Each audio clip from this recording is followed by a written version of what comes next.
నమస్తే friends, welcome to my channel. Friends, Pahalgam ఉగ్రదాడి తర్వాత భారత్ పాకిస్తాన్ మధ్య ఉద్రిక్తత తీవ్ర రూపం దాల్చిన సంగతి మన అందరికీ తెలిసిందే. ఇక యుద్ధంలో అనేక మంది సైనికులు తమ ప్రాణాల్ని కోల్పోవడంతో అది చూసిన జనసామాన్యులకి కూడా రక్తం మరిగి తాము కూడా సైన్యంతో పాటు పోరాడాలని ముందుకు వస్తున్నారు. అయితే సామాన్య ప్రజలు సరిహద్దుల దాకా వెళ్లి పోరాడే అవకాశం ఉండదు గాని సైన్యానికి తమ వంతు సహాయాన్ని అందించి దేశానికి అండగా నిలవొచ్చని, అది కూడా ఒక యుద్ధం లాంటిదే అని కేంద్ర ప్రభుత్వం చెప్పుకొచ్చింది. అంతేకాకుండా యుద్ధం చేయడం అనేది ఖర్చుతో కూడుకున్న వ్యవహారమని, ఆయుధాల కొనుగోలు, సైనిక పరికరాలు, సైనికుల సంక్షేమం కోసం ఖర్చు చేయడానికి పెద్ద మొత్తంలో నిధులు అవసరం ఉంటుంది. కాబట్టి ఇండియన్ గవర్నమెంట్ ఇదే విషయంపై భారత పౌరులకి పిలుపునివ్వడంతో భారతదేశంలో ఉన్న ప్రజలంతా తమ వంతు సహాయాన్ని అందించేందుకు ముందుకు వస్తున్నారు. ఇక ఈ క్రమంలోనే పాన్ ఇండియా హీరో అయిన ప్రభాస్ ఇండియన్ ఆర్మీకి అండగా నిలుస్తూ సైనికుల ప్రాణాలకి రక్షణ ఉండాలని, వారికి అవసరమయ్యే బుల్లెట్ ప్రూఫ్ జాకెట్స్ ప్రతి సైనికుడికి అందాలని, అందుకు గాను ఒక జాకెట్ ధర 1,50,000 కాగా ప్రభాస్ తన అప్కమింగ్ మూవీకి తీసుకున్న 200 కోట్ల అడ్వాన్స్ ని భారత సైన్యానికి విరాళంగా ఇస్తున్నట్లు ప్రకటించడంతో అన్ని చోట్ల ఈ వార్తలు హల్చల్ అవుతున్నాయి. అంతేకాకుండా కోవిడ్ టైంలో ప్రభాస్ ప్రధానమంత్రి రిలీఫ్ ఫండ్ కి 3 కోట్లు ఇవ్వగా, Andhra Telangana CM relief fund కి 2 కోట్ల చొప్పున మొత్తం 7 కోట్లు ఇవ్వడం జరిగింది. అంతేకాకుండా 2018లో కేరళ వరద బాధితుల కోసం కేరళ సీఎం రిలీఫ్ ఫండ్ కి 1 కోటి, 2021లో ఆంధ్రప్రదేశ్ వరద బాధితులకి 1 కోటి రూపాయలని అందించగా, 2024లో వైనాడు ల్యాండ్ స్లైడింగ్ లో మరణించిన వారి కోసం 2 కోట్లు ఇవ్వగా, 2024లో ఆంధ్ర తెలంగాణ రిలీఫ్ ఫండ్ కి 1 కోటి చొప్పున 2 కోట్లు ఇవ్వడం జరిగింది. ఇక ఇదిలా ఉంటే కాజిపల్లి రిజర్వ్ ఫారెస్ట్ లో 2,000 ఎకరాల ఫారెస్ట్ ని అడాప్ట్ చేసుకున్న ప్రభాస్ అందులో ఈకో పార్క్ ని డెవలప్ చేసేందుకు 2 కోట్ల డొనేషన్స్ ఇవ్వడంతో ప్రభాస్ది అంత మంచి మనసు కాబట్టే ఇంత ఎత్తుకు ఎదిగాడని, పాన్ ఇండియా స్టార్ గా మారి ఇండియన్ సినిమాల్లోనే ఎవరూ కూడా తీసుకోనంతగా 200 కోట్ల రెమ్యూనరేషన్ తీసుకుంటున్నాడని, ఇలాగే తను ఎదుగుతూ అందరికీ సహాయం చేయాలనే వార్తలు కూడా హల్చల్ అవుతున్నాయి.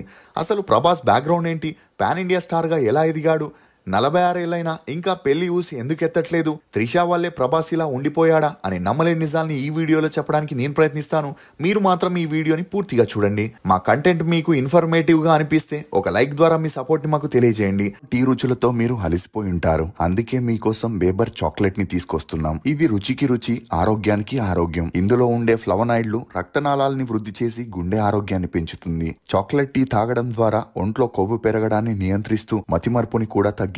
అమెజాన్, ఫ్లిప్కార్ట్ లో కూడా అవైలబుల్ గా ఉన్నాయి. కానీ మన వెబ్సైట్ లో ఆర్డర్ చేసుకుంటే మంచి ఆఫర్స్ ఉన్నాయి. ఉప్పలపాటి ప్రభాస్ అలియాస్ ప్రభాస్ ఇతను 1979 అక్టోబర్ 23న ఆంధ్రప్రదేశ్ లోని మొగల్తూర్లో రాజుల ఫ్యామిలీలో జన్మించాడు. తండ్రి ఉప్పలపాటి సూర్యనారాయణ రాజు, తల్లి శివకుమారి. ఇతనికి ప్రమోద్ అనే అన్న, ప్రగతి అనే చెల్లెలు కూడా ఉన్నారు.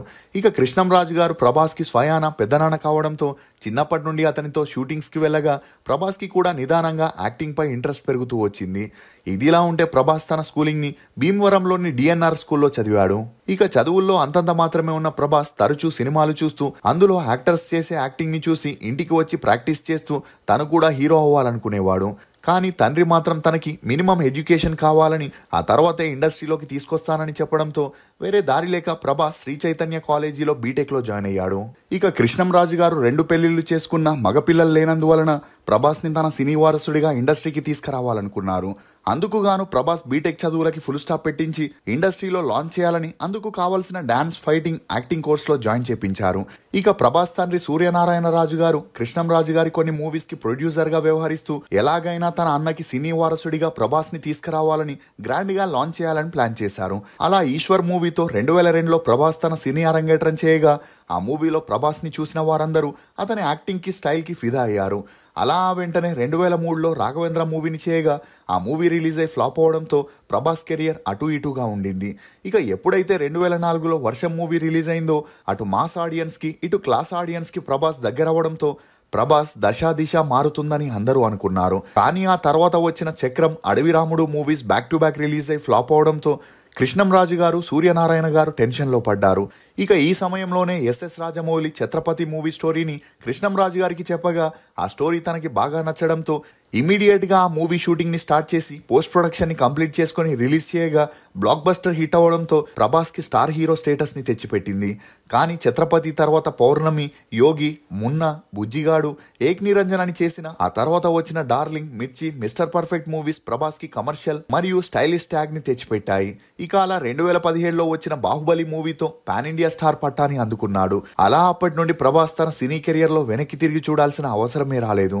ఆ తర్వాత బాహుబలి 2, సాహో, రాధేశ్యామ్, ఆదిపురుష్, సలార్ అని బ్యాక్ టు బ్యాక్ మూవీస్ చేస్తూ బిజియెస్ట్ ఆర్టిస్ట్ గా మారి ఒకప్పుడు ఒక మూవీకి ₹1 కోటి తీసుకున్న ప్రభాస్ ఇప్పుడు 200 కోట్లు తీసుకునే రేంజ్కి ఎదగడం గమనార్హం.